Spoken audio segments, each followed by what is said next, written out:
बचा। अरे हाँ, अरे हाँ, इका केरला बहू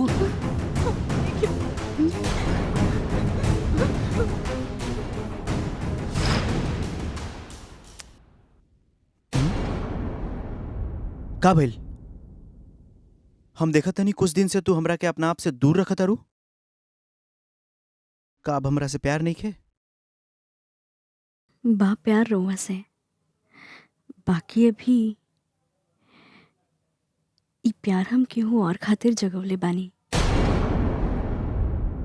केहू और खातिर? के हो? समय आइला पे बताइब। छठी मैया के व्रत आइला तक अपने आप के संभाल के रखी के। कौन रहे हो? तोर यार? अब हमरा समझ में तू एकरा खातिर हमरा के अपना आप से दूर रखत रहलू। रवा तो ऐसा ना बोली। चल निकल घर से। चल बेटा बेटा देख देख बेटा, कभी कभी ना आंख के देखल और कान के सुनल भी गलत हो जाला। कुछ भी फैसला लेवे से पहले एक बार ठीक से सोच ले। ना बाबूजी, हम एकरा खातिर पूरा दुनिया से लड़त रहनी और ये हमरा के धोखा देलस। ई अपना नहीं है घर में। निकल। अरे चाहे दी एकरा के कहीं गलती से मरा गई ना तब फोकट में कोर्ट कचहरी के चक्कर काटे के पड़ जाये। एकरा के यही हाल पे छोड़ दी, देवा जी जाई और शादी की तैयारी करी। हाँ बेटा, बड़की बहू ठीक कहता नहीं। जैसन करनी वैसने भरनी। ठीक बाबू, तू जब कहबू जेकरा से कहबू हम दोसर बियाह खातिर तैयार बनी।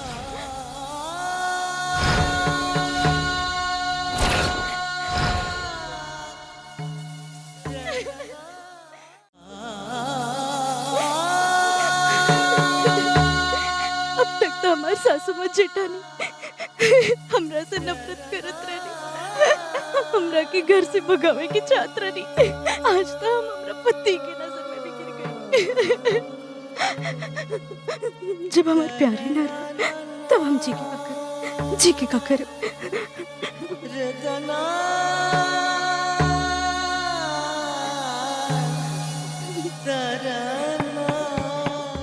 पुत्री, तुम्हारा विश्वास हम पर से उठ गया है।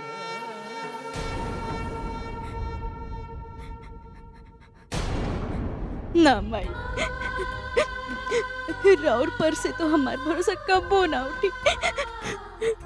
माई, हम तो ये मीठी छुरी दो मुही बात के जाल में फंस के ठगा गई नहीं माई। और हमरा पति हमसे तुम्हारा पति तुमसे दूर नहीं जाएगा, बल्कि और करीब आ जाएगा। जब उसकी आंखों में पड़ा गलत फहमी का पर्दा हट जाएगा। कैसे पर्दा हटी माई? जब हमार सासू माई और जेठानी हमरा बीच में गलत फहमी पैदा कर देनी। हम पर विश्वास है ना? हाँ माई। तो हमें वचन दो कि हिम्मत कभी नहीं हारोगी। वचन देता नहीं।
आज मंजूषा दीदी आप सब लोगन के एगो कहानी सुनाई है।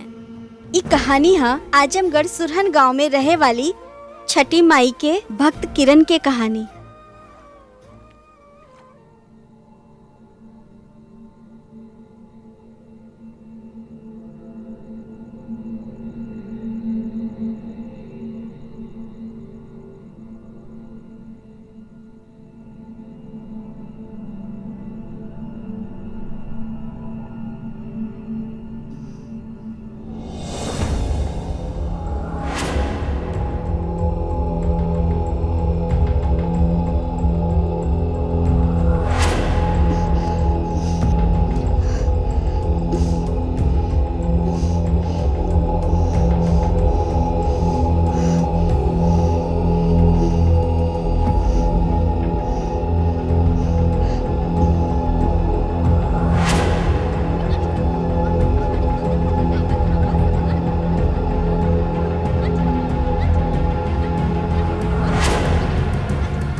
माई, ई छठी माई के व्रत काहे कइल जाला? छठ व्रत के महिमा अपरंपार बा बेटी। ओ कमलिया के ही देखला, ओकरा ससुराल वाला सब ओकरा बाज बाज कह के घर से ही निकाल देले रहले। ओकरे बाद उहे कमलिया छठ व्रत रखली। आज ओकर दू गो बच्चा बा। अब हमरा ही देखला, हमरा के तू छठ व्रत के कारण ही मिलने बाड़ू। माई, का हमऊ छठ व्रत कर सकेनी? जरूर कर सकेलू बेटी, लेकिन तोहार बियाह होके के बाद। ई व्रत सिर्फ सुहागन औरत ही कर सकेली। ठीक बा, फिर हमऊ करब जब हम ससुराल चल जाए। हाँ बेटी। छुटकी दुल्हन,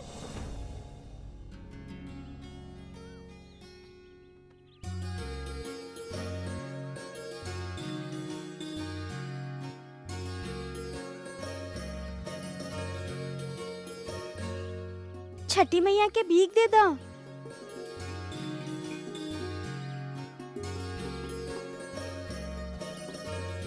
छठी मैया के भीख दे दो।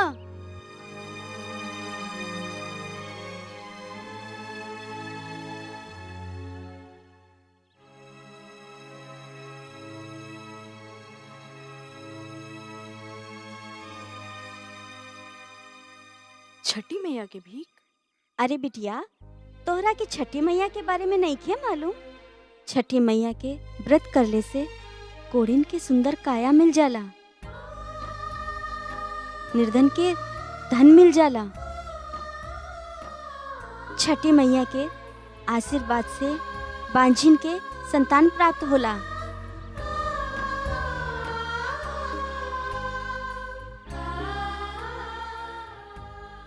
जय छठी मैया।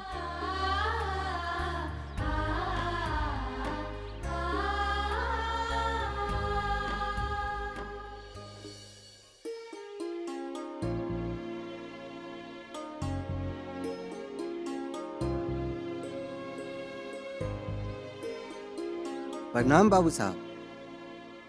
प्रणाम प्रणाम। का हाल बा साहू जी? सब बढ़िया बा। बहू खातिर कुछ गहना लेके आइल बानी। गहना? बड़की बहू खातिर उहे बोले ले बिया। अरे साहू जी, आई ना, आई आई। बाबूजी, माई बुलवले बिया।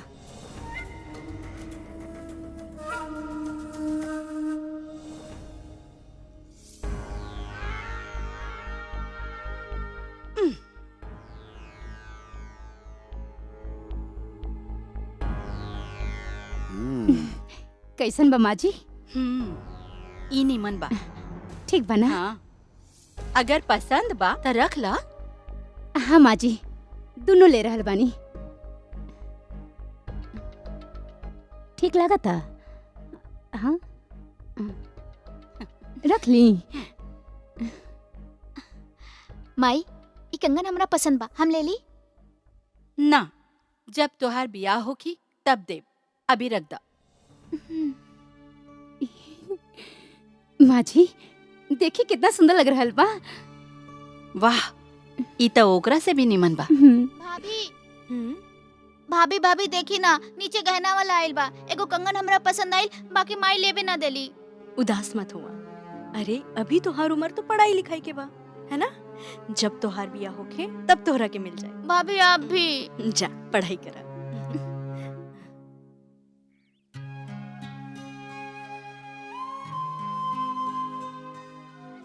बाबूजी अरे बहू ले आओ। ई ली दवाई। बाबू साहब, बड़की बहू 1.25 लाख के गहना खरीद ले बिया। अच्छा, प्रणाम। 1.25 लाख के गहना?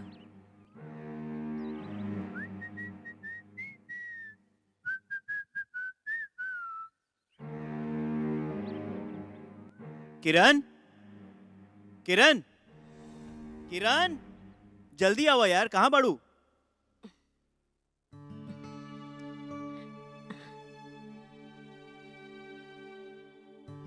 दीदी 1.25 लाख के गहना खरीद ले बानी। अच्छा, तोहरो चाही?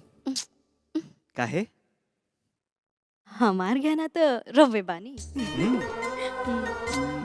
ऑफिस जाई। अरे यार। चला शाम क्या होता है।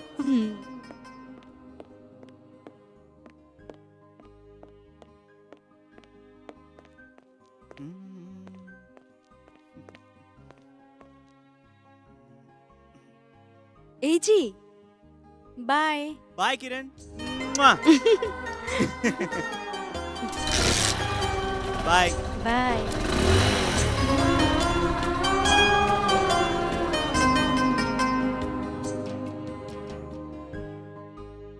ए महारानी, यहाँ छत पे खड़ा होके का कर रहल बाड़ू?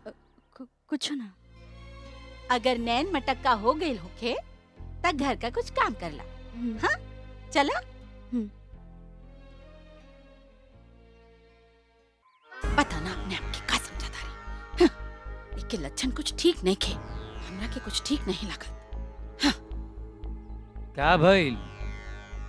भइल ना, जब हो जाई ना तब पता चली। मतलब तो हर छुटकी भाव के लक्षण ठीक नहीं खे लागत। हाँ। काहे बेचारी के पीछे पड़ल रहेलू? हैं? अरे जब से आइल बिया घर के काम हुए से हमारा तिया, और जब देखा तब ओकरा पीछे पड़ल रहता रू। अच्छा ये बताओ, ई बड़की बहू के गहना खरीदे खातिर 1.25 लाख कहाँ से आइल है? हम मांगता नहीं तो घर में पैसे नहीं क्या, आ गहना खरीदे खातिर पैसा कहाँ से आ गइल? एकर मतलब किरण आग लगल रे बिया। अरे तारा से पूछा था नहीं, जवाब दे बू। एजा बैठी और सोची, जवाब खुदे खुद मिल जाई। यही जा बैठी आ सोची, जवाब खुदे मिल जाए। यार हमार तो घर में कुछ चलते नहीं क्या, बैठी आ सोची।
के लेख कैसा लिखल विधाता, कर्म के लेख कैसा लिखल विधाता।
के लेख कैसा लिखल विधाता, कर्म के लेख कैसा लिखल विधाता।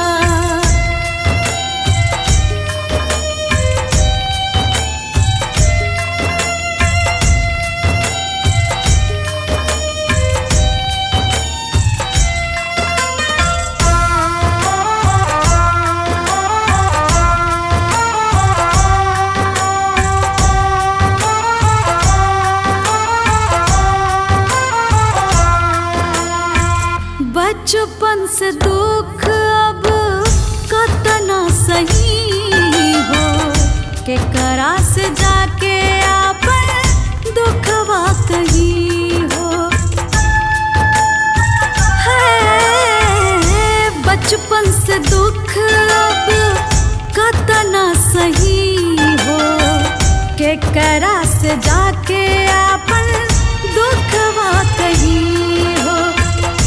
बेटी के दुख काहे बुझला न दाता, बेटी के दुख काहे बुझला न दाता। कर्म के लेख कैसा लिखल विधाता, कर्म के लेख कैसा लिखल विधाता।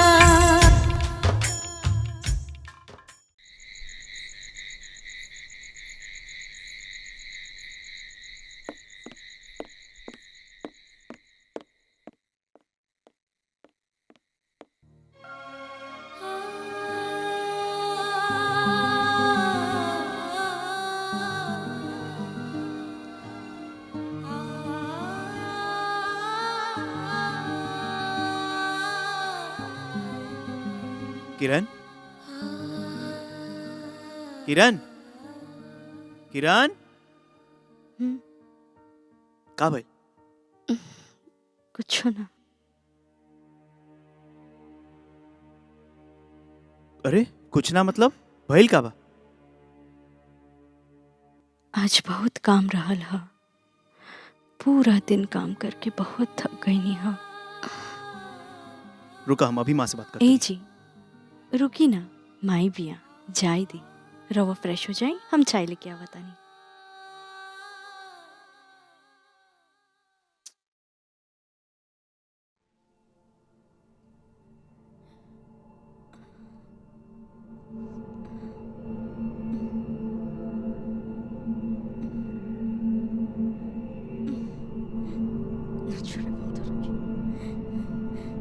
ना छोड़, ना छोड़।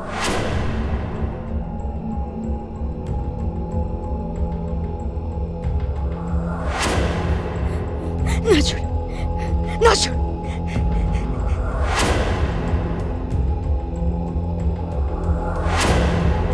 ना छोड़, ना छोड़, ना छोड़, ना छोड़।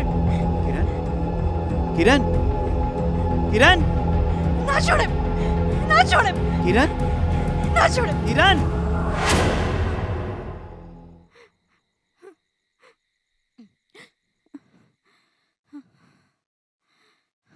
फिर से सपना देख लो का?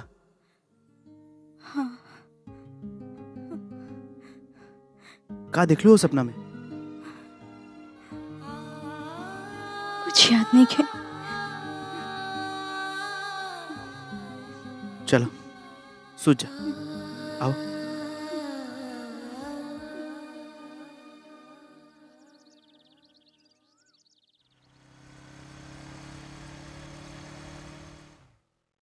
देखा दुल्हन, तू इतना दान दहेज लेके आईलू, हमार छाती खुशी से जुरा गई।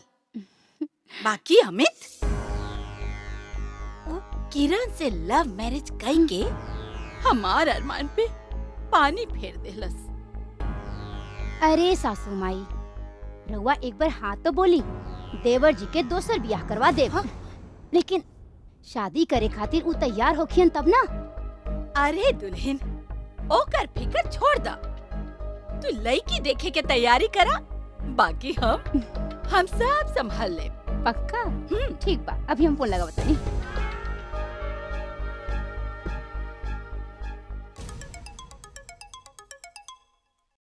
हेलो। हेलो पापा, प्रणाम। कैसन बारू? पापा माई कहाँ बाड़ी? तनी माई के फोन दी ही। हेलो, कैसन बाड़ू बेटा? हाँ माई, हम बिल्कुल ठीक बनी। अच्छा माई, हाँ बोला बेटा। रउआ श्यामलाल मौसा जी के लेके यहाँ जल्दी से जल्दी आ जाई। रउआ लोगन के देख भी ले हब और मीना से कल हमार वादा भी पूरा हो जाए। ठीक बा बेटा। ठीक बा माई, प्रणाम। खुश रह, खुश रह।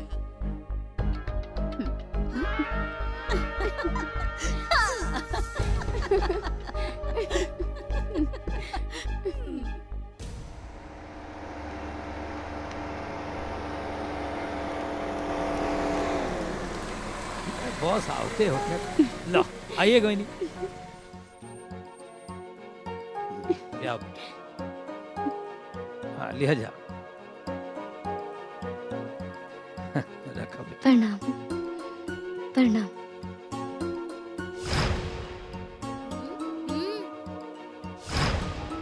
प्रिया बेटा, ई उहे हार बना जे हम तोहरा के जन्मदिन पर गिफ्ट देले रहनी।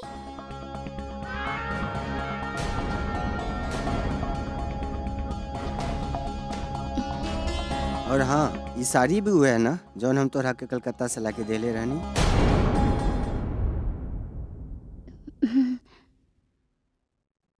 अब का बताई बहन जी, वो कोनो मनहूस घड़ी होखी जब ई हमार बेटा के अपन प्यार के जाल में फंसा लेलस।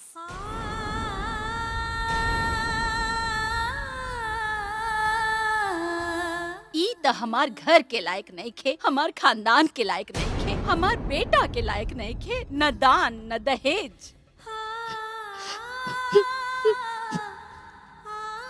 ई त भिखमंगी हमार गले फंस गए।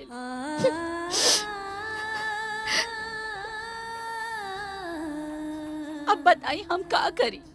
ई गरीब लोग ऐसे नहीं होला। हमरो अपना बेटा के बराबर के खानदान में रिश्ता जोड़े के बा।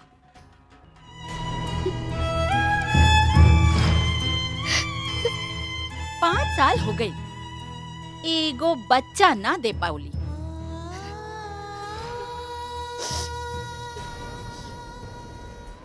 हमू चाहता नहीं कि हमार खानदान बढ़े।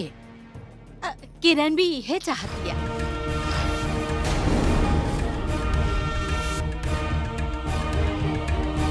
क्या बोला तारू तू?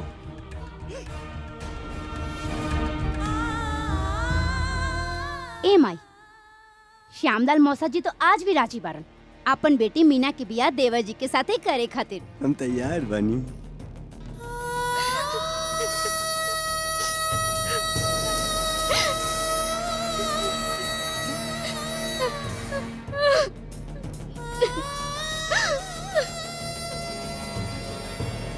का हो रहा भाई हैं? कब से बैठ करके यहाँ बकबक सुना तानी? अथारा बुझाती है का? वो केहू के एगो बच्ची ही है। अरे जाने अरे बुका। चुप करी, बच्ची हिया बात करत आनी ना, बैठी अच्छा कर बात। जाई। ई ऐसने है।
ई उहे हार बना जे हम तोहरा के जन्मदिन पर गिफ्ट दे लेना हनी।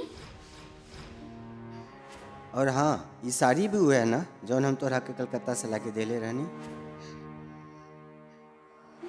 अब का बताई बहन जी, ओ कोनो मनहूस घड़ी होखी, ई हमार बेटा के अपन प्यार के जाल में फंसा लेलस।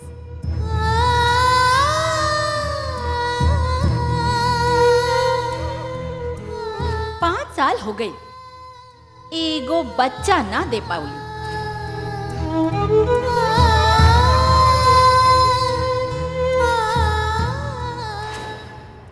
छुटकी दुल्हन किरण,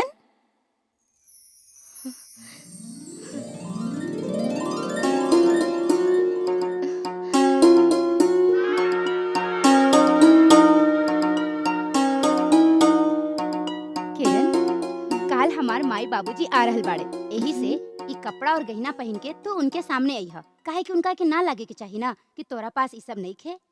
इल हाँ दुल्हन, रख ला, रख ला। दुल्हन याद करके ई पहन लिया, ई सब तो तोहरे है ना।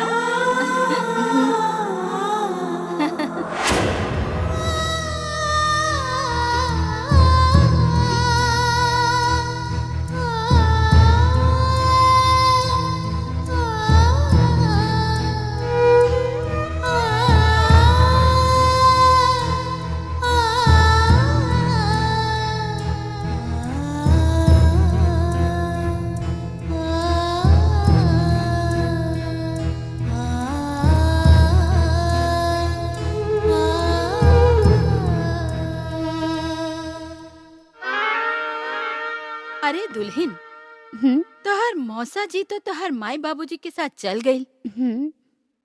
अपन मौसा जी से अमित के दहेज के बारे में बात कर लू कि ना? अरे सासू माई, श्यामलाल मौसा जी के मुंबई, दिल्ली, पटना हर जगह पे करोड़ों की प्रॉपर्टी बिया, और बियाह के बाद तो सब अपना ही होगी ना। एक बार मीना और देवर जी के बियाह हो जाए बस, ओकरा बाद सासू माई यकीन मानी रउआ लखपति ना करोड़पति बन जाए। करोड़पति। अरे तू ही तो हमार लक्ष्मी दुल्हन बाड़ू। कहाँ तू, कहाँ वो छठी मैया के पुजारिन।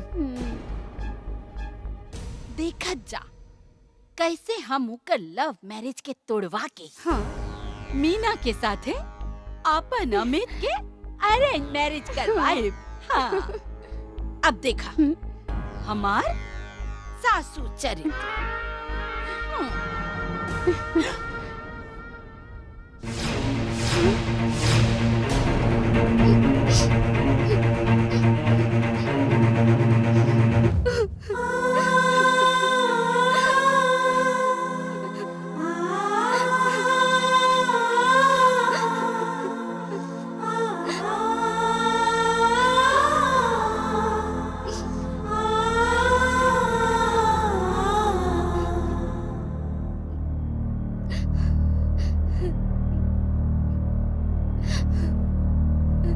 छठी मैया, रहुआ तो अंतर्यामी बानी। अपन भक्तन के पुकार सुन ली और रहुआ दर्शन दे दी। हे भाई, अब हम के दर्शन दे दी। कौन रहा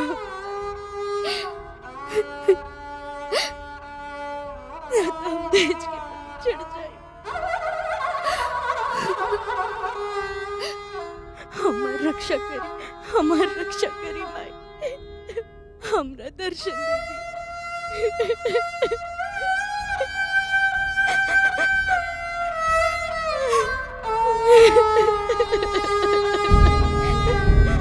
किरण, उठो बेटी।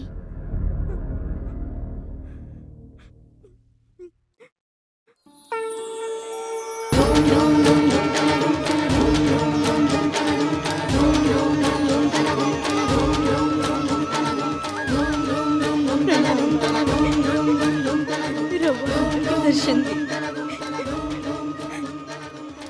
सौभाग्यवती बेटी, मैं तो स्वयं प्रेम की भूखी हूँ और तुमने हमें इतने प्रेम से पुकारा तो तुम्हें दर्शन कैसे नहीं देती।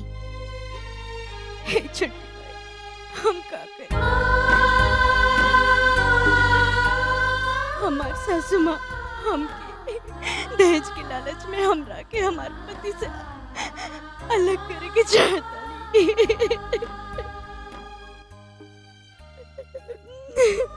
हम बिना उनकरा के जी ना पाई। छठी माई, हमार मदद करी।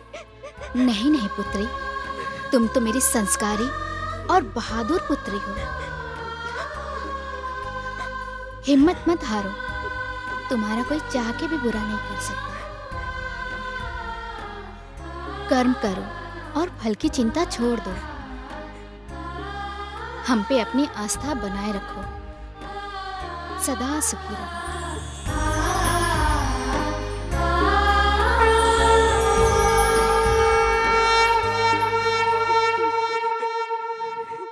का भेल किरण? केहू कुछ कला सका? कुछ ना, बस माई की याद आ गई। रोबो फ्रेश हो जाए।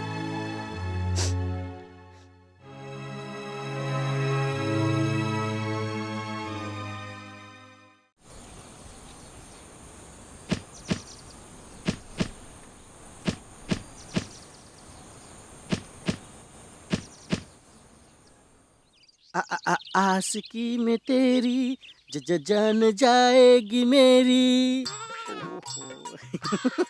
का हो फुलवा रानी, जब से शारदा बाबू के घर से तोहर काम छुटल हो ना, तब से हमार भाग्य जाग गई। काहे ना सिकहर टूट बिलरिया के भाग से।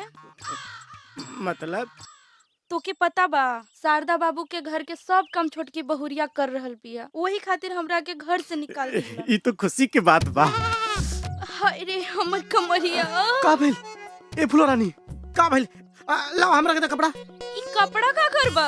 जन तू करत रे, हम ना चाहत कि तोहर कपड़ा धो धो कमर दर्द करे। ना रहे दो। लाओ ना, हम धो देते। ना रहे दो। अरे पगली लाओ ना। तल्ला हम कपड़ा धोए में एक्सपर्ट बानी। स्विमिंग पूल के सामने कपड़ा धोए के मजे कुछ और बा। और इहो धो दो। लहरिया लूटा ए राजा, तू ऐसा मेरे साथे रहबू ना, तू 2-4 गट्ठर हम डेली धुल के चल जाए। तब बढ़िया बात बता। तू टुकुर टुकुर देखा हम कपड़ा धोतानी, तू टुकुर टुकुर देखा हम कपड़ा धोतानी। किसके लिए का? कर ला बिटिया। बाबूजी ला ला ला कपड़ा ला, गलत टाइम पे तेरे बाप भी आ गई। आई ससुर जी। अरे फुलवा बिटिया। हाँ बाबूजी। सब कपड़वा धो के हो गइल? हाँ बाबूजी। अरे ई के हो? ई कमलिया के माई बिया। बड़की भौजी। हाँ। प्रणाम भौजी। जड़ुए बिटिया पैदा है बाबू। अरे घुंघटा वाली भौजी। खुश रही। अरे प्रणाम भौजी। अरे घुंघटा वाली भौजी। आय भौजी।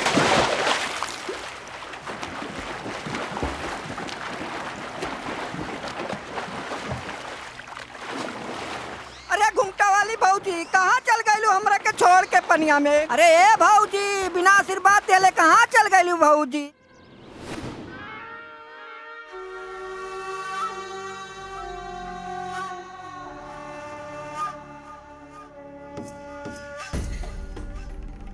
माँ हमके बुलेलू हऊ आई गुड्डा संगे काय खेलत रू? आए का करी बेटा, तू बांझ मेहरारू के ला के रख लेला। 5 साल हो गए ओकरा के, अब तक ओकरा दूबो न जमल। त हम ही गुड्डा के साथ खेल के मन बहलावतानी। अरे ऐसे काहे कहत रू? तारा लइका खिलावे के इतने शौक बा तो हम अनाथ आश्रम से एगो लइका गोद ले लेता नहीं? ना, हमरा के आश्रम के ना, हमरा के हमार खानदान के पोता चाहिए। देखा अमित, बहुत हो गए। अगर तू हमरा के ई साल पोता न देला ना तो हमार अर्थी उठावे खातिर तैयार रहिया। ई का कहत रू माँ? हम सच कहतानी। अरे ई बात तो छुटकी दुल्हन भी मान गई। वो ब्याह खातिर तैयार बिया। ई ना हो सकेला। किरण हमार प्यार बिया। अरे हम तोहरे प्यार के खातिर 5 साल इंतजार कैले बानी, अब और इंतजार ना करब। देखा अमित, अब तोहार ब्याह मीना से ही होई। 1 साल के भीतर हमरा के एक पोता मिल जाई। जा आराम करा।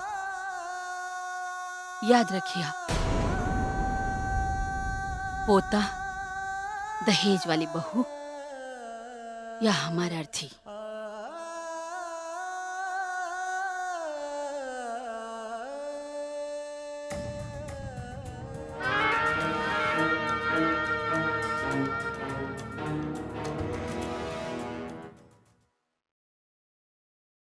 ए जी, माई काहे खातिर बुलौले रानी? बियाह करवावे खातिर। मतलब कि हमार दोसर बियाह करवावे के चाहत रही। आ तू कैसे हामी भर देली भाऊ? देखा किरण, हम तारा से बहुत प्यार करें। हमरा तारा से और कुछ न चाहिए। हम दोसर बियाह नहीं कर सकते।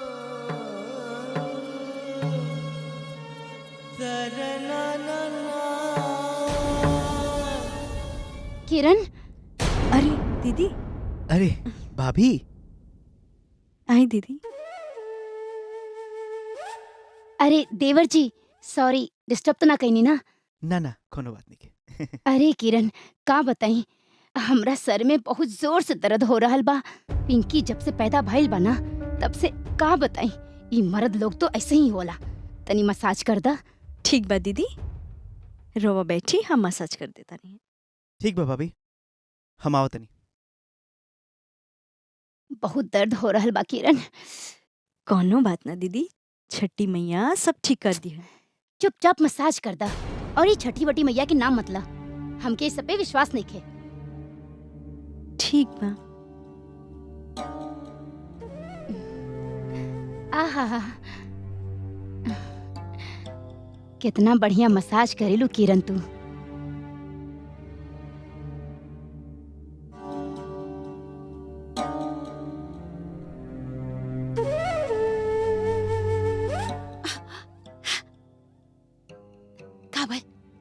बतावा। ज्यादा खुश होके की जरूरत नहीं खे, कुछ ना भाई। उ लोगन के प्यार में कौनो कमी ना भइल, बल्कि उल्टा और बढ़ गई। और देवर जी के विश्वास बा लव मैरिज पे, और रउआ की छोटकी दुल्हन किरण के छठी मैया पे बहुते विश्वास बा। तेल देखा और अब तेल के धार देखा।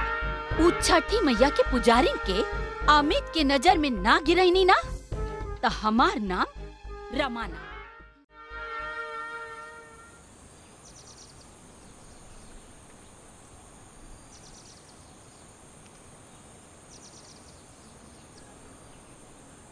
अरे दुल्हन किरण,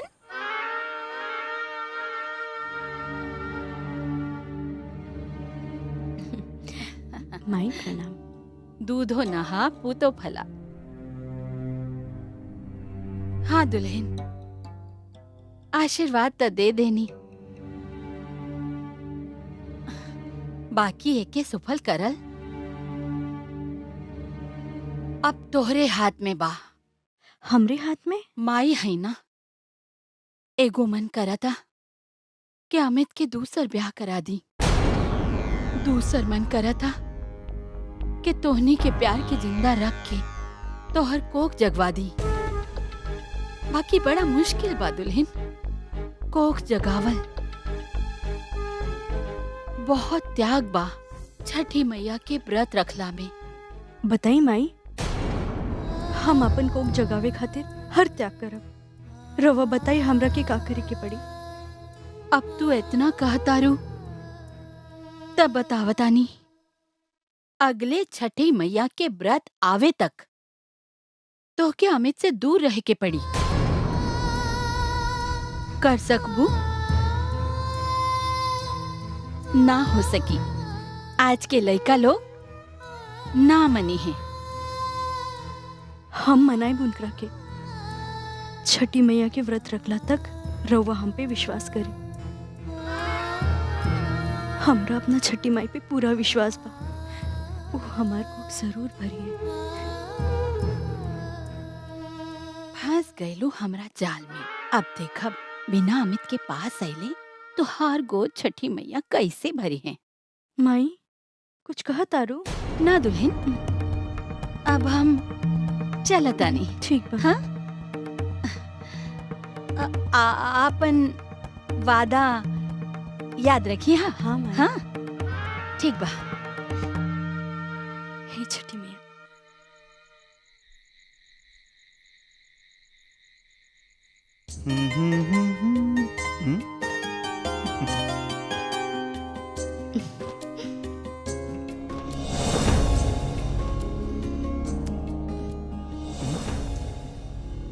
का भइल?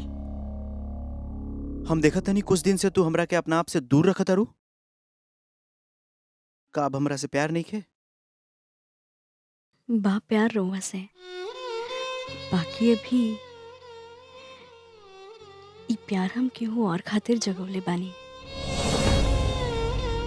केहू और खातिर? के हो? समय आइला पे बताई। छठी मैया के व्रत आइला तक अपने आप के संभाल के रखे के पड़ी।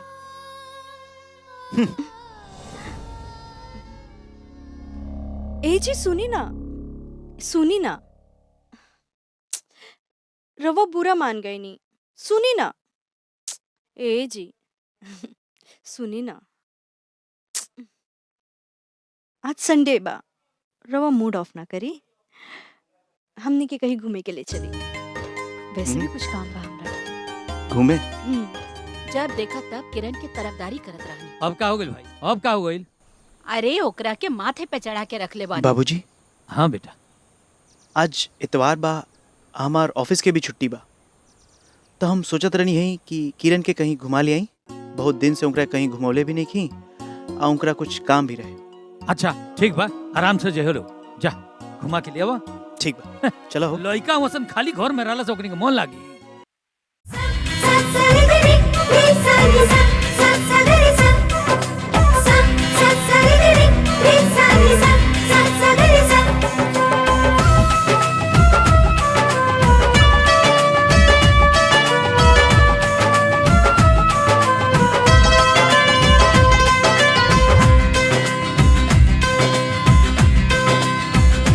जैसे चांद से नइखे दूर कबो अंजो,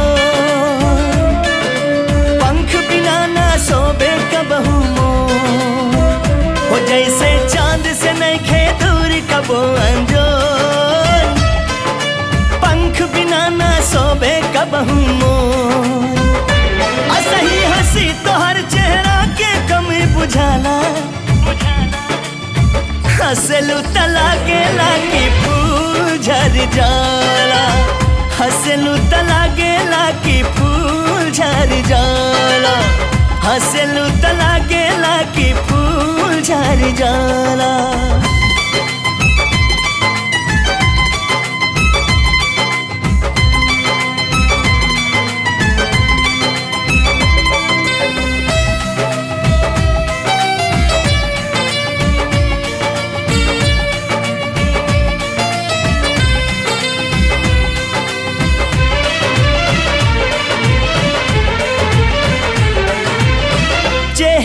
पे चमके भोर के किरनिया, अखिया में डूबल बाटे दुनिया। हो चेहरा पे चमके भोर के किरनिया, अखिया में डूबल बाटे दुनिया। देखा पतंग के संग में रहे जैसे डोर, पंख बिना ना सोवे कबहू मोर। जैसे गर्मी में लागे कबहू पाला, हंसलू त लागे लागी फूल झरी जाला। हंसलू त लागे लागी फूल झरी जाला। हंसलू त लागे लागी फूल झरी जाला।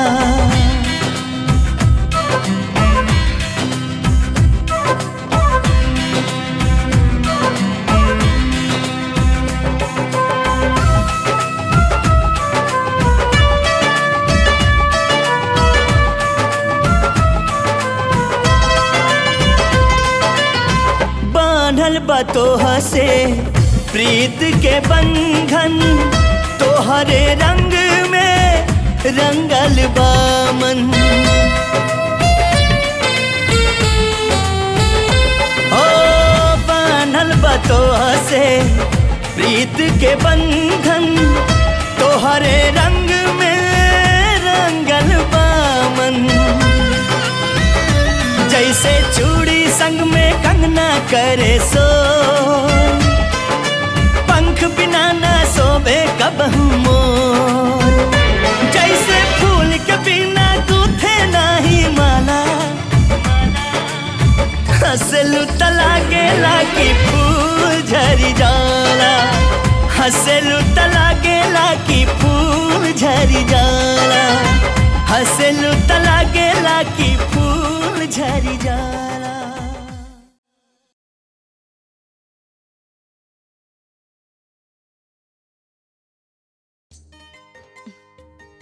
आज तारा के खुश देख के बहुत अच्छा लगा था। बहुत दिन के बाद आज हमने कहीं घूमे गई नहीं ना।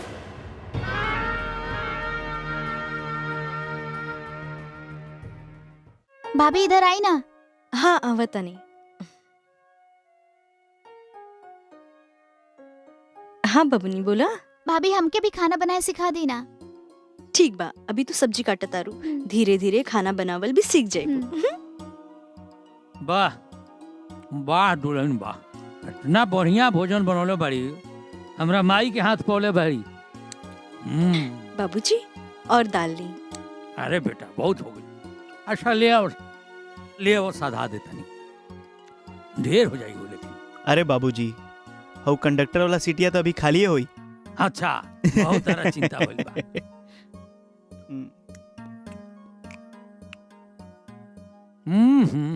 वाह वाह वाह।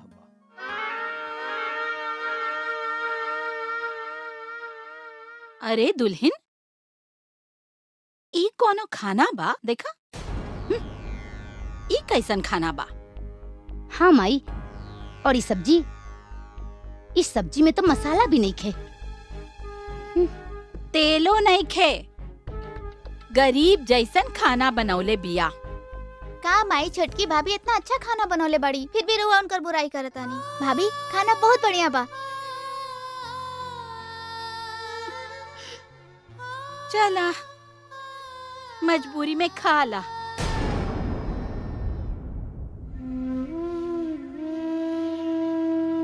अरे केहू बा, खाना के आधा भूख लागल बा। अरे केहू बा।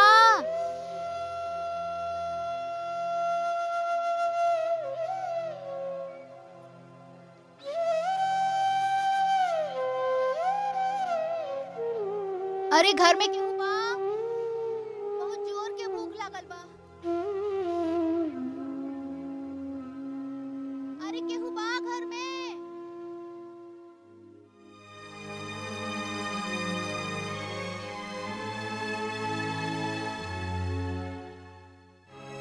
बैठी बैठी, खाना खा ली।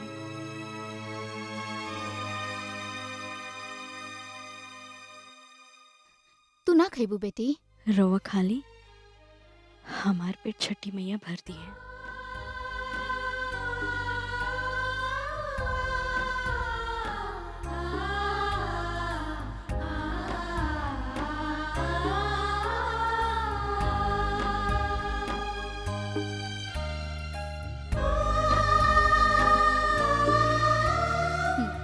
ना ना रवा खाली।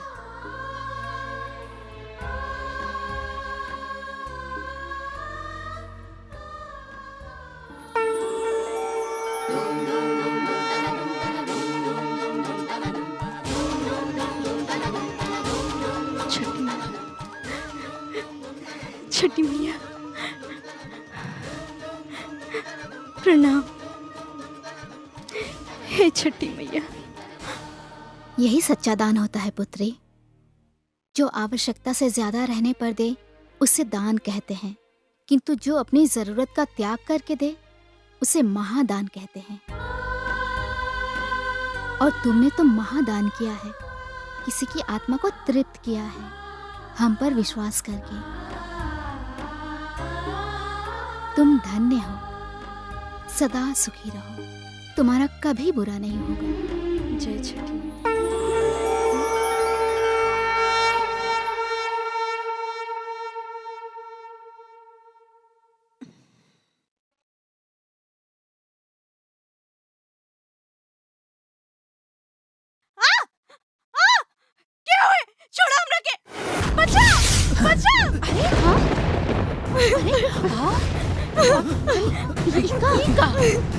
केरला बहू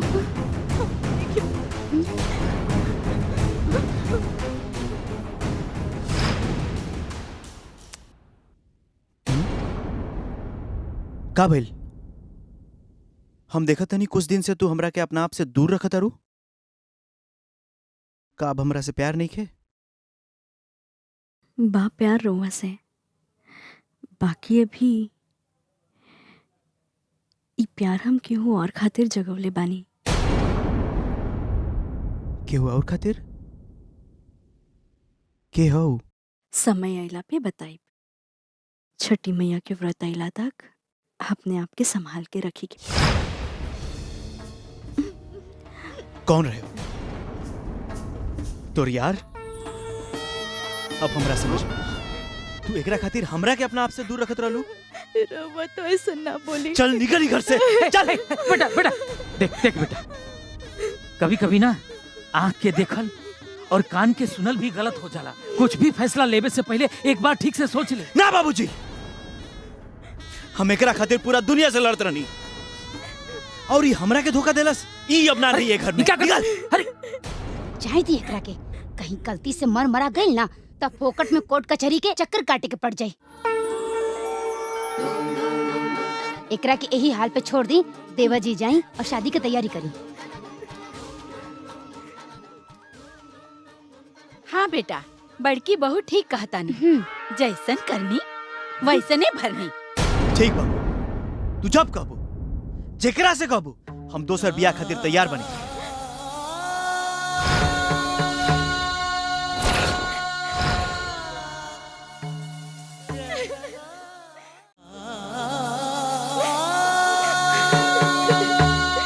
अब तक तो हमार सासू माँ जेठानी हमरा से नफरत करत रहनी, हमरा के घर से भगावे की चाहत रहनी। आज तो हम हमरा पति के नजर में भी गिर गए। जब हमार प्यार ही ना रहा तब हम जी के का करो।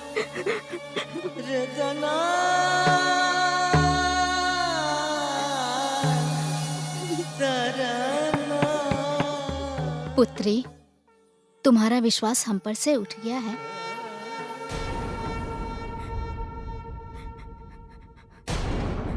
ना माई, राउर पर से तो हमार भरोसा कबो ना उठी। माई, हम तो ये मीठी छुरी दो मुही बात के जाल में फंस के ठगा गई नहीं माई। और हमरा पति हमसे तुम्हारा पति तुमसे दूर नहीं जाएगा, बल्कि और करीब आ जाएगा। जब उसकी आंखों में पड़ा गलत फहमी का पर्दा हट जाएगा। कैसे पर्दा हटी माई? जब हमार सासू माई और जेठानी हमरा बीच में गलत फहमी पैदा कर देनी। हम पर विश्वास है ना? हाँ माई। तो हमें वचन दो कि हिम्मत कभी नहीं हारोगी। वचन देता नहीं।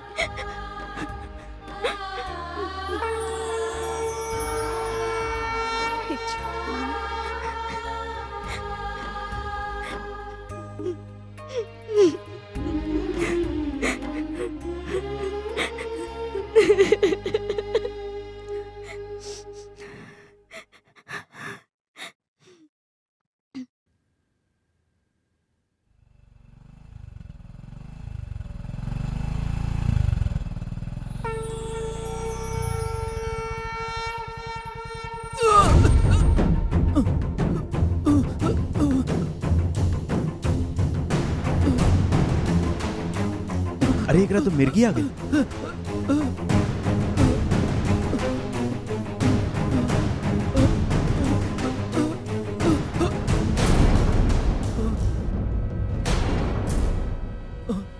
तू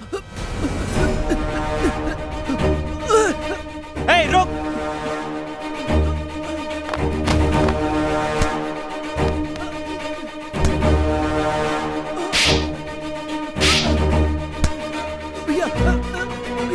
बोल, किरण के साथे तोर का संबंध बा? किरण? कौन किरण? हम केहू किरण के ना जानिला। बोल, ओ दिन ते काहे खातिर आइ रहले? बताओ तनी, छोड़ा, सब बताओ तनी। भैया हमके पैसा मिलल रहे और जोन जोन करे के काहेल रहे हम सब कही नहीं। बाकी वो दिन जब घरे आई नी और वो औरत के हाथ पकड़नी तो हमके करंट लागल। पतिव्रत शक्ति के बारे में सुन ले तो रहनी, लेकिन वो दिन पहली बार देखनी। ई सब करे खातिर तोरा से के कहले रहे? वो हम ना बता सकीले। हमा? हाँ बेटा, कार्ड छपे देला के ना? ना माँ, अब वो कार्ड ना छपी। काहे? काहे कि छठी मियाँ के आशीर्वाद से हमार आँख खुल गई बा। माँ, जेकरा के हम कुलटा, कुलक्षणी, धोखेबाज और चरित्रहीन समझत रहनी हा, उस सही में एगो पतिव्रता और छठी मियाँ के असली पुजारिन बिया। ई तहरा से के कहलस? ऊ है जौन हमरा आ किरण के बीच में गलत फहमी पैदा कैले रहे। ऊ कहाँ बिया? होकरा के तो हम पकड़ ले रहनी हा। का बतावलस? तहरा के केकरा पे शक बा? अफसोस के ये बात बा माँ, वो बादशाह के नाम बतावाइला रहे कि वो केकर प्यादा रहे, तब तक वो भाग गई। लेकिन माँ, हमार मानी तो रउआ दोसर बियाह दहेज के लालच छोड़ दी, काहे कि हम दोसर बियाह नहीं कर सकत। प्रणाम।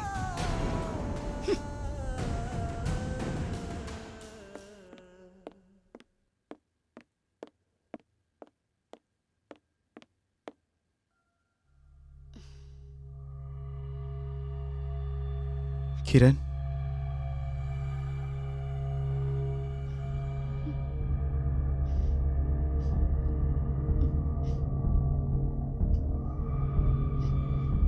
किरण,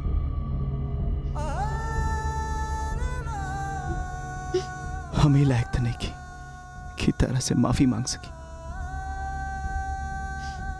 का तू हमरा के माफ कर सकेलू?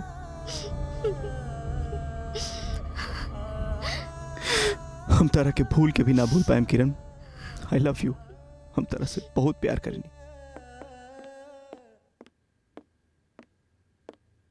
बाबूजी, माई, बाबूजी। अरे सुमित, प्रणाम बाबूजी। खुश रहो बेटा। कैसन बड़ा बाबूजी? अरे एकदम फर्स्ट क्लास। और बतावा कैसन चला था तोहर काम? तोहरे आशीर्वाद से बहुत बढ़िया चला था। ये बेर हमरा विदेश जाए के भी मौका मिल रहा बा बाबूजी। अरे वाह, बहुत बढ़िया। अरे लो, आ गई। प्रणाम माई। खुश रह, जीता रहा। ठीक बाड़ू? हाँ बबुआ। हाँ, खुश रह, खुश रह, खुश रह। अरे हमार बबुआ एकदम दुबरा गई। हाँ, शहर में खाना पीना मिलत रही कि ना? अरे माई, एकरा के दुबराइल ना कहल जाला, एकरा के डाइटिंग कहल जाला, डाइटिंग। समझ लो माई। हाई फोन कर करके ना हमार कान पका देला सा। फोन चाहिए फोन। आइला तोहार कंप्लेन दूर। थैंक यू भैया। व्हाट्सएप मत चलाई है भैया। का हाल बा बाबू? मस्त भैया, मस्त नौकरी लग गई। बहुत बढ़िया बा, बहुत बढ़िया। चला तू आराम करा, हम ऑफिस जाके आवत नहीं। काहे खातिर आ रहा हूँ। तू जा, लौट के आवो, ओकरा बाद ढेर सारा बात कइल जाई। शाम के मिले। शाम चल चला। निकला तनी बाबूजी। चल हाँ। तनी माँ। ठीक बाबू। ओके बाबूजी। बाय। हम आराम हाँ कर बेटा, आराम कर। प्रिया कहाँ बड़ी? ऊपर। बाबूजी हम जाते हैं। ठीक बा। अच्छा माँ।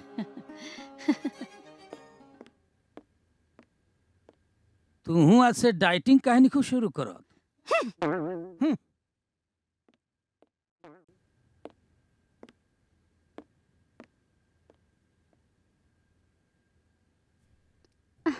अरे रहुआ आ गई नी।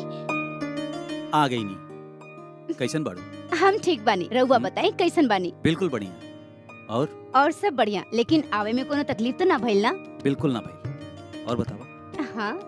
बहुत सुंदर लगा बाड़ू। एमे नया बात कौन सा बा? हम तो बचपने से सुंदर बानी। नया बात नहीं खे, लेकिन तू सुंदर लगत बाड़ू तो हम बतावत तनी। हैं? अच्छा एगो काम करा, आपन आँख बंद करा। काहे? आँख तो बंद करा। काहे पहले बताई? ओहो, आँख बंद करा। अच्छा ठीक बा। खोलिहा मत। अब खोली? अब खोला।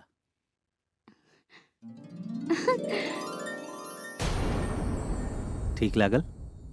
इतना घटिया? अरे इसे सुंदर कंगन हमार मैके में हमार नौकरानी पहनेली। नइखे पसंद आवा तो दूसर लेके आ जाए। ठीक, खुश? दूसर लेके आए। वेरी चीप।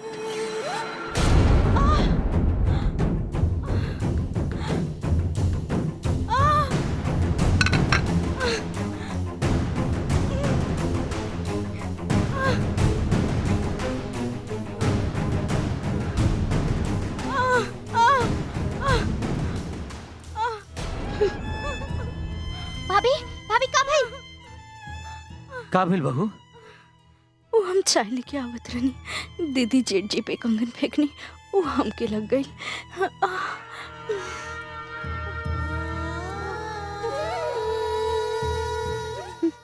बड़की बहू, ये ठीक बात नहीं खे। अब हमके का मालूम रहे कि छोटकी दुल्हन हमार जासूसी कर रहल बाड़ी। चला लोग, एमे बड़की दुल्हन के कोनो कसूर नहीं खे। ए छुटकी दुल्हन हेने होने घूमती सारा दिन। अच्छा, अब इनका एक अस्पताल ले चलो। ना, हम हल्दी लगा ले, छठी मैया सब ठीक कर दी है। रिया, ले जा इनका के। चली भाभी। का भइल? कुछ ना, बस ऐसे ही। अरे ऐसे ही मतलब? खून बहाता? वो दीदी से गलती से लग गई।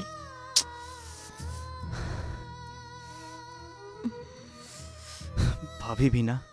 मेरे रश के कमर, मेरे रश के कमर, तेरी पहली नजर, जब नजर से मिलाई मजा आ गया। आई हो दादा, इतना कपड़ा प्रेस करे के बाद काश हमरो मर्द होकतन। सुनिए दीवानी, मुझे पहचानी। अरे तू कहाँ बात करता रही है हमार फुलवा रानी? तू बोला कहाँ कहाँ और कब कब करे के बा? अरे फिलहाल से इतना ही, ग्राहक के कपड़ा है, प्रेस करके देवे के है। बाबूजी आते हुई है। जा, तू तो पूरा मूड खराब कर देलू। देखा तारू सोचले रहनी अपने हाथे से खियाई। का?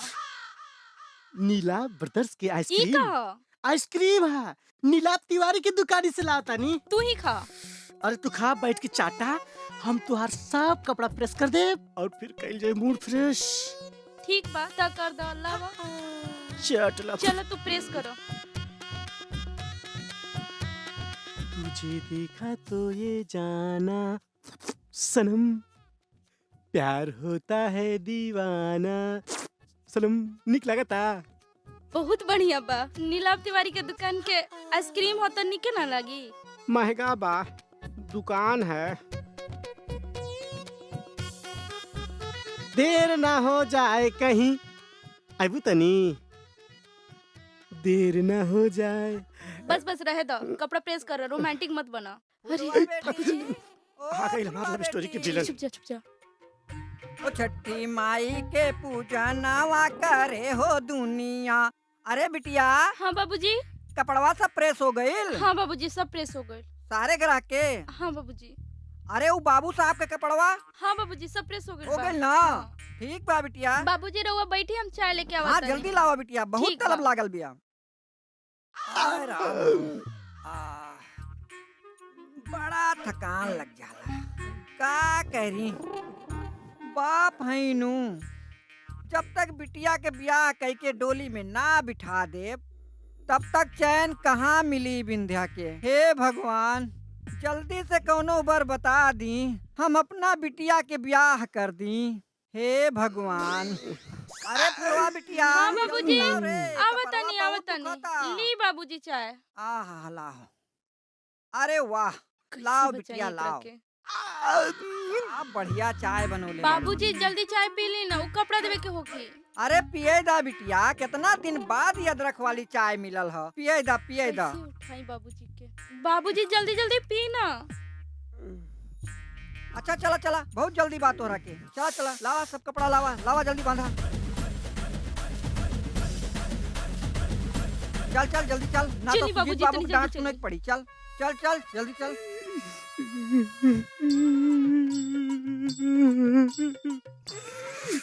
लोग हंसा तारा, सर पे के बाल निकल गइल बा, बिन बियाह बुढ़ा जा।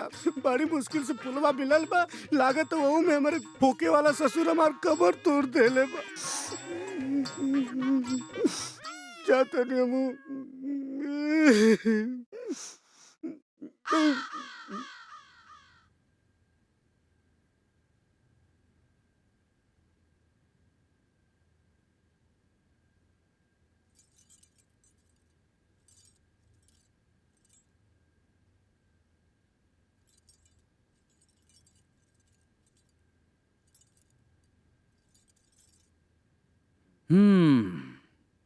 का हो, हमसे अभियो नाराज बाड़ू का? नाराज ना रही तो का हम उठ के नाची? उठ के मत नाचा, मगर उठ के बैठा। उठ के बैठा। देखा, हमरा वजह से अगर अपन मूड खराब करबू तो कैसे काम चली? अच्छा एक बात सुना, तू जैसे कबू, जे तरह कबू वो तरह हमरा पक्का। सच्चो? पक्का। और एगो और ही बात, हमरे संग के सारे संगतिया सबके देखा, दू गो लड़का हो गइल बा उन लोगन के, और हमार देखी हमके पहले से बच्चा में इंटरेस्ट ना रहल, पर फिर भी हम सबके मान सम्मान खातिर एगो बेटी पैदा कर देनी। अब दोसर बच्चा पैदा करके हम अपन फिगर नहीं खराब करल चाहतानी। अच्छा रुकी, हम अभी आवतानी, 2 मिनट में बस। यूं गई नी यूं आई नी ना। अरे हम आ रहल बानी।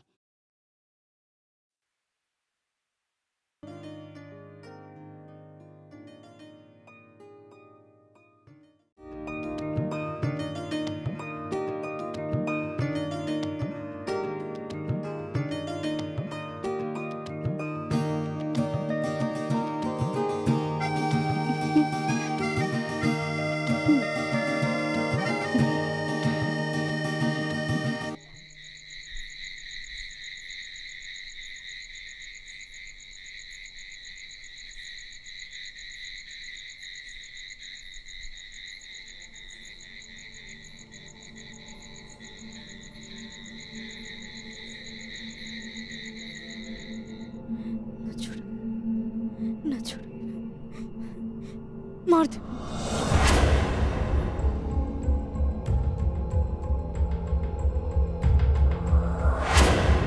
ना छोड़ो, ना छोड़ो, ना छोड़ो, ना छोड़ो, मार दे हम तोरा। किरण? मार दे, मार। किरण, किरण,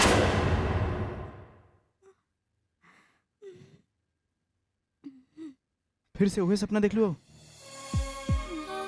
का देख लो सपना में? कुछ याद नहीं है।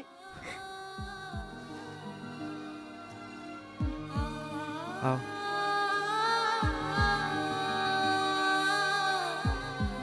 इनकरी सपना के बारे में कुछ करे के पड़ी। तांत्रिक बाबा लगे ले जाए का? हाँ, उहे कुछ उपाय बताइए।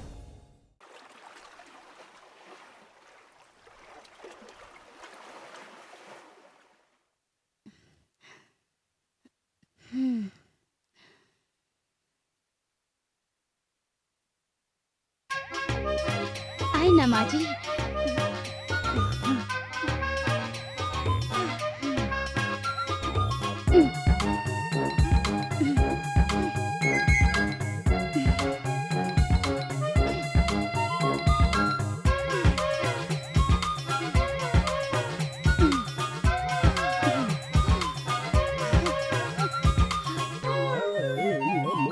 सांस जोर से छोड़ी माई। जय काली कलकत्ते वाली तेरा वचन न जाए खाली। जय काली जय काली जय काली। जय काली कलकत्ते वाली तेरा वचन न जाए खाली। जय उठ उठ उठ उठ उठ महारानी इधर सुतल बाड़ू। अबे तक सुतल बाड़ू। छोड़ दी ना छोड़ दी। खाना के बनाई हमर तबीयत खराब है। सासू मां तबीयत खराब है। छोड़ दी। कब से चाय के इंतजार कर सासू मां। महारानी छोड़ दी छोड़ दी। महारानी सोने खातिर हमर तबीयत खराब है। छोड़ दी। सासू मां छोड़ी हमारी अभी बच्चा ई तुहरे पिछले जन्म के कर्म बा जवन तू देखेलू। जब तू सास रहलू अपने बहू के बहुत सतावत रहलू। वह जन्म के पाप अब तो के ई जन्म में भोगे के पड़ रहल बा। बाबा एकर कोनो उपाय तो होई? उपाय उपाय एकरा में बा। एकरा में मतलब संतान की प्राप्ति। जब तक संतान की प्राप्ति ना होई तब तक तू लोग के कष्ट दूर ना होई। जय काली कलकत्ते वाली तेरा वचन न जाए खाली।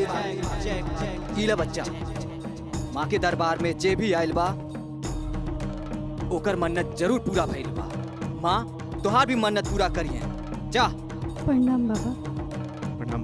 जय काली कलकत्ते वाली तेरा वचन न जाए खाली। जय काली जय काली जय काली। जय काली कलकत्ते वाली तेरा वचन न जाए खाली। जय काली।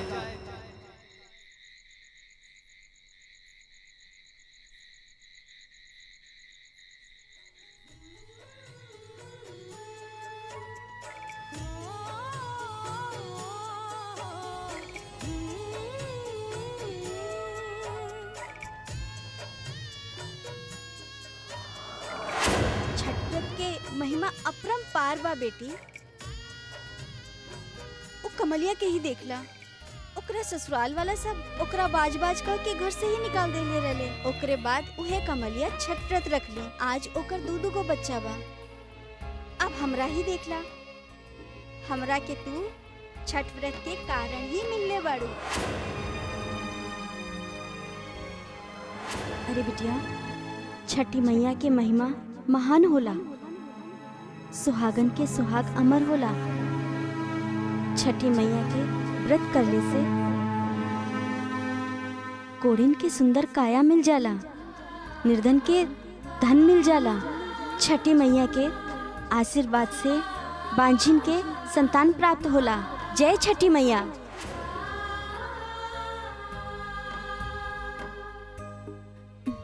ए जी सुनी ना, उठी ना, का उठी ना। ए जी का हम छठ व्रत कर सकेनी का आवे वाला छठ में? कर ला, लेकिन एक बार माँ बाबूजी से पूछ ली। ठीक है। सुती? हाँ।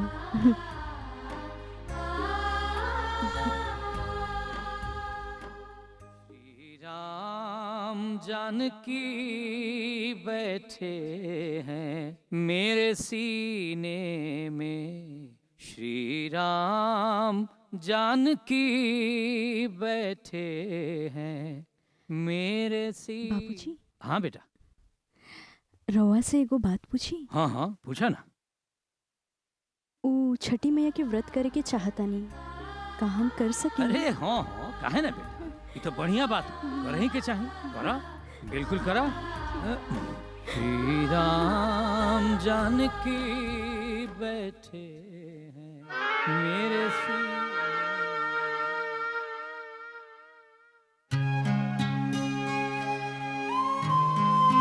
आओ भैया हम्म चलो जल्दी। हम्म। अच्छा बाबूजी चलो तनी। प्रणाम। खुश रहो। अरे विदेश है, अपन ध्यान रखियो। बिल्कुल बाबूजी ध्यान रखो। चलो तनी माई। चलो भैया देर होता। अच्छा पीयू। हाँ अपन ख्याल रखिया, सबके ख्याल रखिया और अपन भी ख्याल रखिया। रहुआ भी। बाय। चला तनी। ए बबुआ हाँ पहुंच के जल्दी फोन कर दी हा। ठीक बा माई। हेलो टिक टिक माइक टेस्टिंग।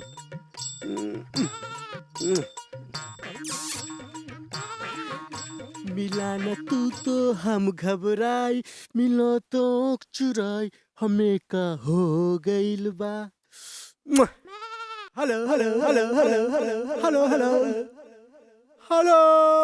ई हमरा काहे खातिर बोलेले बड़ो? जाने लू आजकल रोमांटिक वीडियो बना के टिकटॉक पे डालना पे लोग बहुत बड़ा फेमस हो जाले और पैसा भी मिलेला। तो हमने के रोमांटिक वीडियो बना के टिकटॉक पे डाल जाए। अरे एकरा में देरी कोनो बात के, चलो बनावल जाए। ये हमार माइक है। तेरी मेरी प्रेम कहानी कैसे बढ़ेगी आगे जवानी।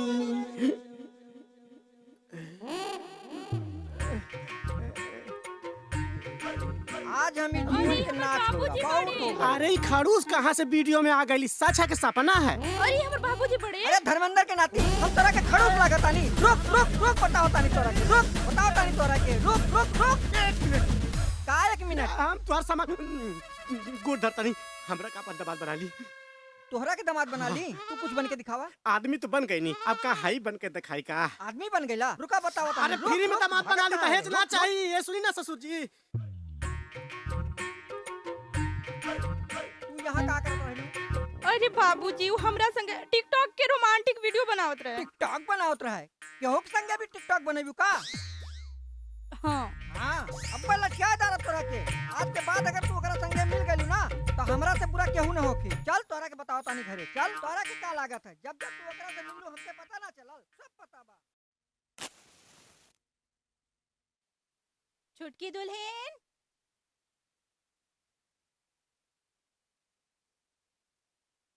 ए छुटकी दुल्हन,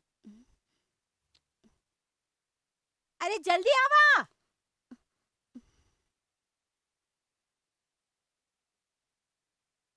लागता बाहिर हो गई है। इतना आवाज देनी सुनत नहीं खे। हाँ आजकल तो बातों नहीं की मानत। आखिर का कुछ बात करे बा? के पड़ी। बोली माई। कितना आवाज देनी, कहाँ रह गए? ओ हम पूजा करत रहनी। अच्छा रात दिन पूजा करबू त घर के काम के करी? तो हर बाप। अरे शर्म नहीं क्या हो तोहरा? हैं? अरे छोटकी बहू छठी माई के व्रत रखले बड़ी आ घर के काम तो बड़की दुल्हन भी कर सकता रही ना। जाय दी बाबूजी, हम सब काम कर ले। अरे भगवान से डरा।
हमार सुहाग की रक्षा करी।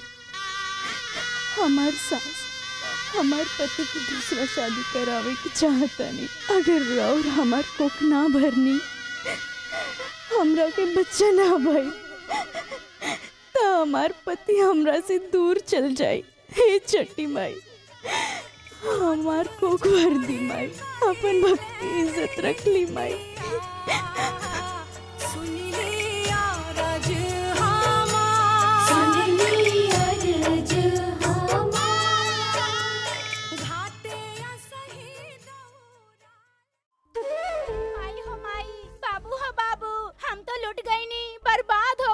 हमार सगरो गहना चोरी हो गए, हम लुट गई नी, हम बर्बाद हो गई नी। का बात करता रू बड़की दुल्हन? घर में चोरी क्या कर सकेला? अरे तू ठीक से देखो। हम सचो कहता नी, ये कैसे हो सकता? हमार सगरो गहना चोरी हो गए।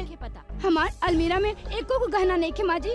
बाबूजी, हमके शक बा, हमके शक ना, हमके पूरा विश्वास बा कि हमार गहना किरण चुरौले बिया। कहाँ दीदी, हम तो छठी माई की पूजा करे गए रहनी। हाँ भाभी, ई त हमरा संग ही रली है। ई चोरी कैसे कर सकेली? अच्छा, ई बात बा। तो एक काम करी, चल के एक रूम में चेक करल जाए, तो अभी पता चल जाए कि छठी मैया के पुजारन ही चोर निकल ली। चली देख ली कमरा में।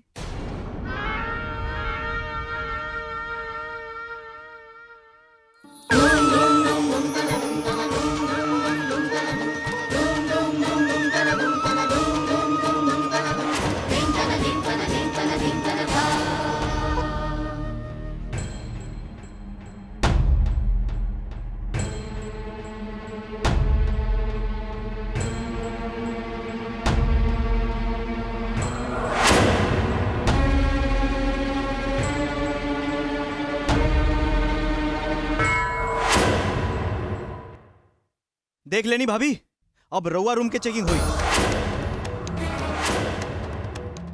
हाँ बेटा, और साथे साथे सासू माँ के भी रूम के चेकिंग होके के चाहिए। आ जेकरा कमरा में मिली ना, उ जाई जेल, चक्की पीसे।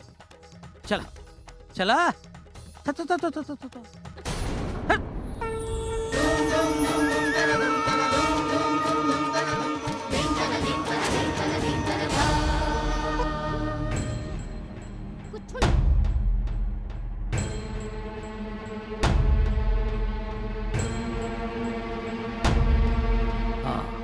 देख देख बेटा, देख देख कहाँ बा। एने तो नहीं खे।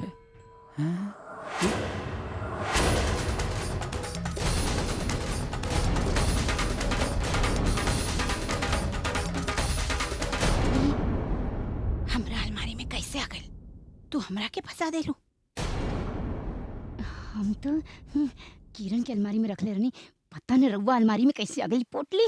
अभी दोनों जानी में का घुसर पुसर होता? के चोरौले बा आपस में राय खोला लो। हम पुलिस के फोन करता नहीं। ना बाबूजी, जाई दी। पुलिस घर में आई तो बदनामी हमनी के हुई। खुद के घर में चोरी भइल बा, एहे में अपनी ही बदनामी बा। छठी माई की कृपा से गहना तब मिल गइल ना। जाई दी बाबूजी, माफ कर दी। सीख लो बहू से, एकरा के कहल जाला संस्कार, वो ईमानदारी से। चला किरण।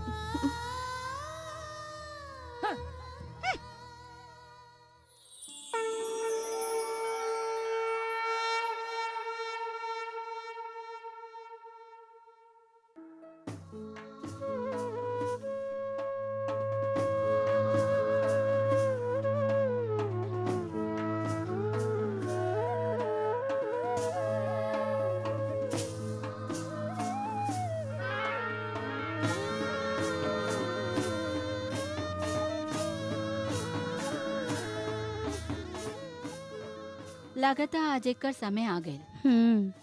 हाँ माई, लागत एक महीना खत्म हो गइल बा, कुछ करे के पड़ी। ना रही बांस और ना बजी बांसुरी। बेटा अमित। हाँ माँ। अरे बेटा अमित, हम तोहरा से कई बार कहले रानी ना, नाना जी के जमीन के बारे में केस चल रहा बा। हाँ हाँ हाँ हाँ। वकील साहब के फोन आयल रहे। अच्छा। ओकर फैसला होखे वाला बा।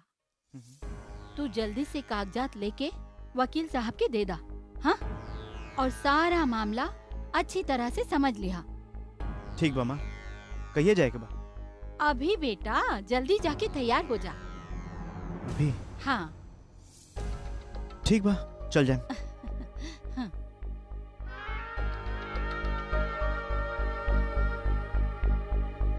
Plan success.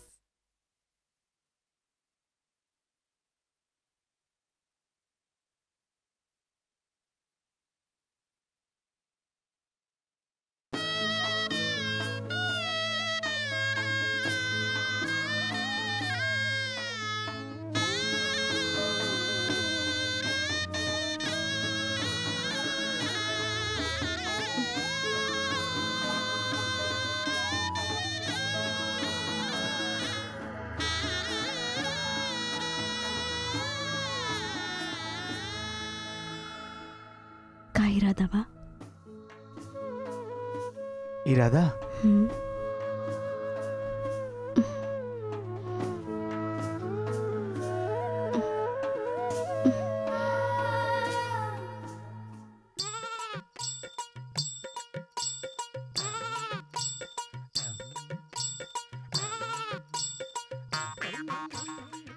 हंसा तारा ना का भगवान, हमार फुलवा से मिलन करा देना। का चाहता रहा, 4 बाल बचल बा वो निकल जाए।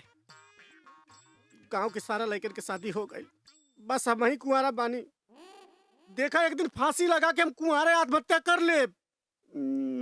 करा दिया ना मार बिया। हे भगवान, आ गई मार फुलवा रानी। आई हमनी कहल जाए रोमांस। का हो हमार राजा, बाबूजी के चकमा दे के आयल बनी। अरे यार बैठा फुलवा रानी, बोली। ई तुहार बाप हमनी के लाइफ में विलन बन के आ गइल बा। हमनी के रोमांसे नहीं करे थे। बहुत टेंशन बा। हम का करी, हमर खानदान खड़ूस बा। खड़ूस? अरे फुलवा बिटिया। अरे बाबू बाबूजी। हाँ बाबूजी। यहाँ का करे आयल रहलू तू? माई के खोजे आयल रहनी। अच्छा माई के खोजे? हाँ। माई से का काम रहे? माई से कुछ काम रहे। माई से? मिल ले लू माई से तो चला। ना अब चली। मिल ले लू ना? हाँ। तो चला हमहू देखा था नहीं कौन माई आयल भी। अरे बाबूजी हमेशा तू तो एकदम सक्के करत रहेला। हमहू देख ली तो माई कैसी। चली चली चली चली। तोरा माई से मिल के आओ। यही खातिर तोर शक के वजह से ना माई छोड़ के चल गई। यही खातिर तू नहीं के माई ढूंढ ले लू। तेरी मेरी प्रेम कहानी 2 लफ्जों में ना हो पाए।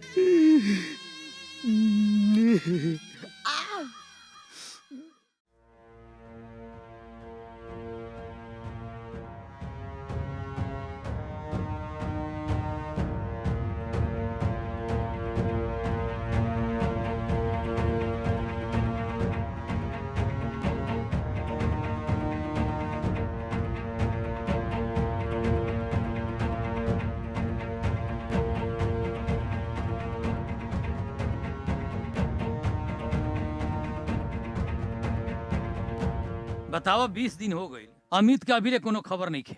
रउआ चिंता मत करी, वकील साहब के फोन आई रहे, सब ठीक बा। अरे का भइल बेटा? हे का भइल? का भइल? अरे हॉस्पिटल जाने की तैयारी करो। हाँ, हाँ। संभालो बेटा।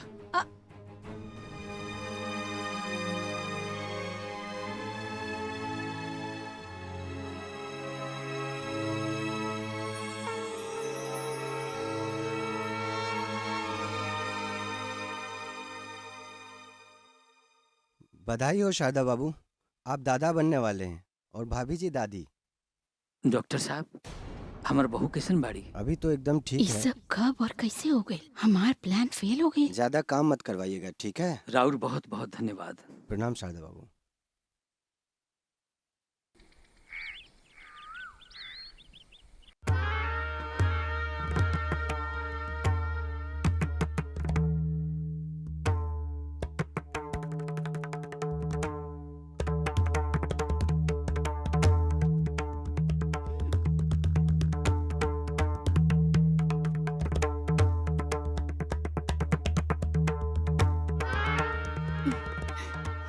इली माई दूध रवा दे दी।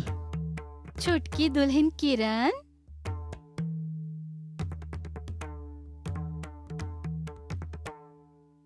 हाँ माई। बेटा ई तहरा खातिर दूध लाइल बानी, केसर पिस्ता बादाम वाला। बच्चा खातिर अच्छा रही ना। इला। हाँ किरण, हम चाहत बानी तुहार बच्चा एकदम तंदुरुस्त पैदा होके। हाँ हमहू चाहतानी। पीला पीला।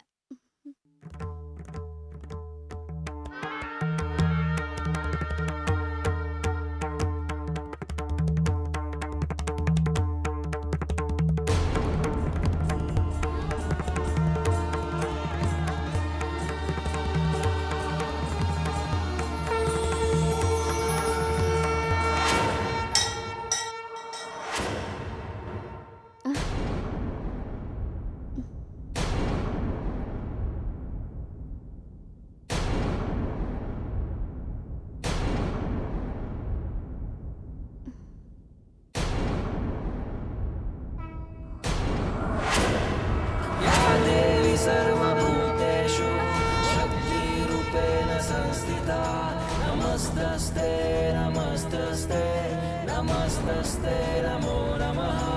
छठ मैया जय छठ मैया, छठ मैया जय छठ मैया, छठ मैया जय छठ मैया। प्रणाम छठी माई। छठ मैया जय छठ मैया।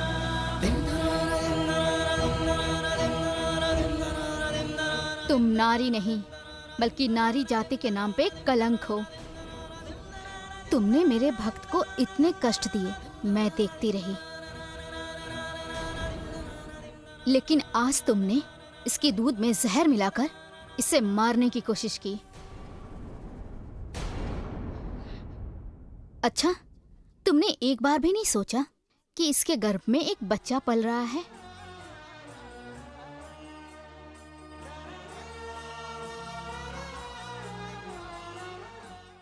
और बच्चे तो स्वयं भगवान के रूप होते हैं। तुम्हारे इस कुकर्म के लिए मैं तुम्हें दंडित करके रहूंगी।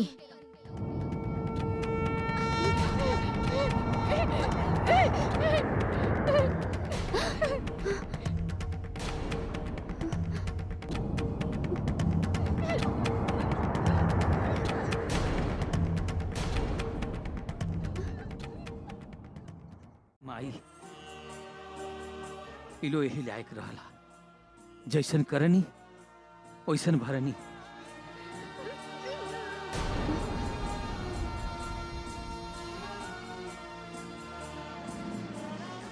बेचारी के इतना दुख देरी सही, इतना दुख देरी सब बिल्कुल सही के लिए बनी मैया, बिल्कुल सही।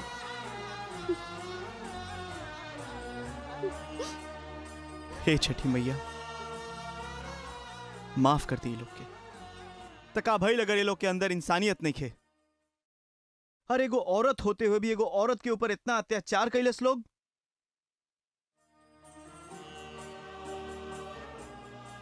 और ये बेचारी इतना अत्याचार सहते हुए भी कभी उफ तक ना कैलस।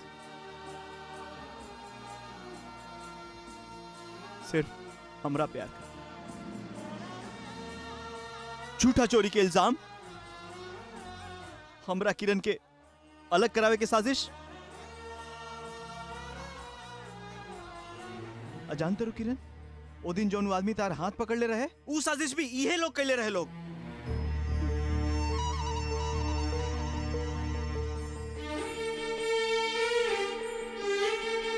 आज माँ, आज तू ई हद तक गिर गईलू कि इनकर जान लेवे चल गईलू,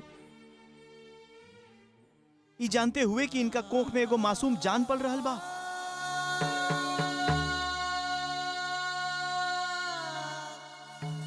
उ जान हमार खून हमा, तहार भी आपन खून।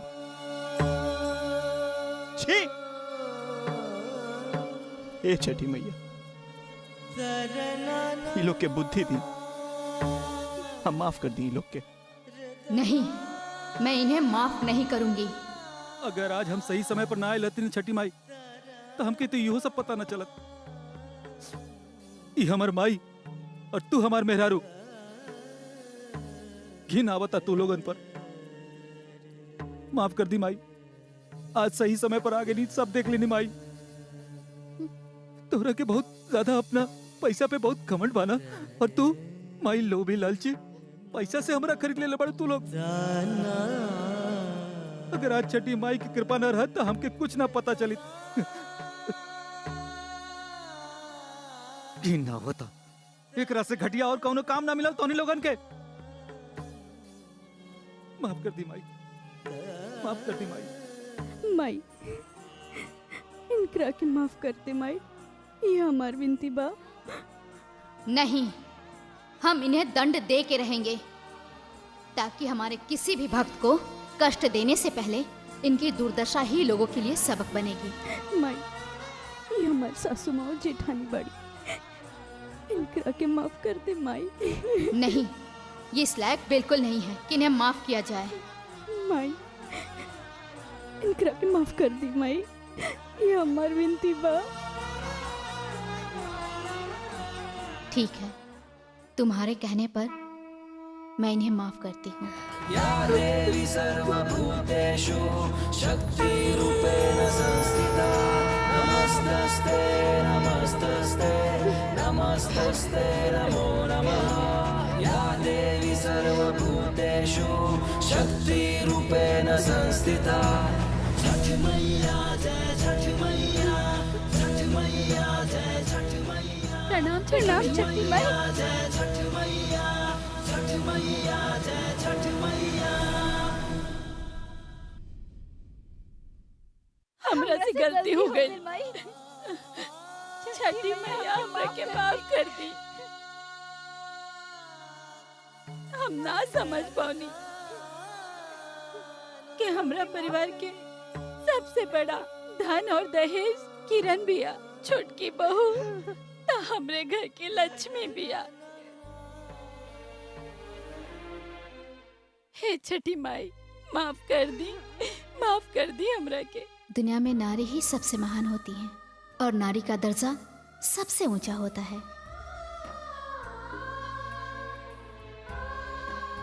अब ऐसे कर्म करना कि नारी की गरिमा बनी रहे, और इस दहेज रूपी कलंक को मिटाने के लिए अपने घर में आई हुई बहू को ही सबसे बड़ा दहेज समझना।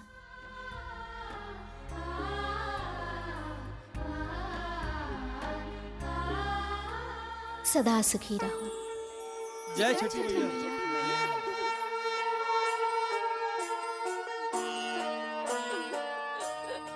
बहू, हमरा के माफ कर दे, हमरा के माफ कर दे, हमके माफ कर दे किरण। हम बहुत दुख देनी, हमरा के माफ कर दे। माई, राउर तो हमार सासू माई बानी।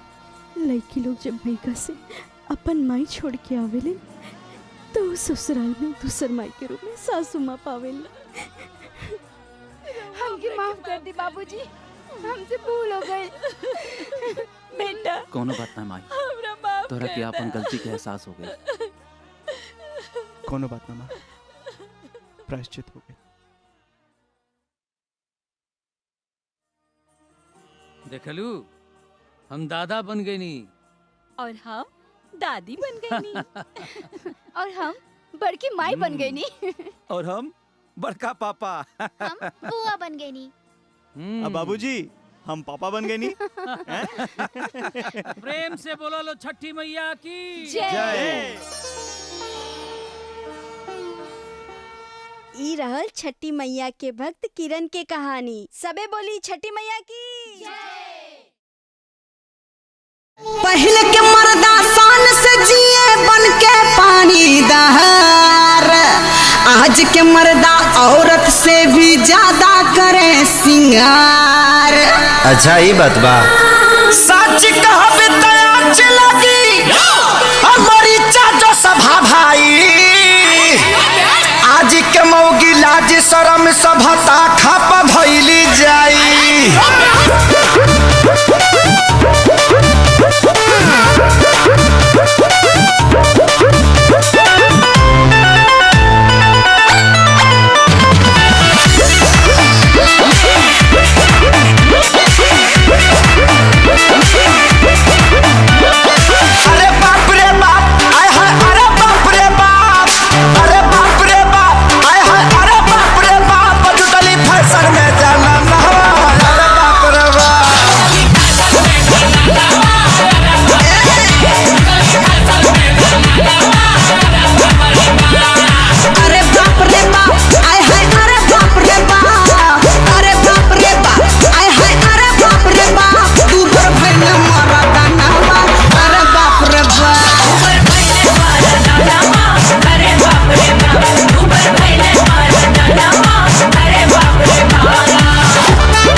कसले जिए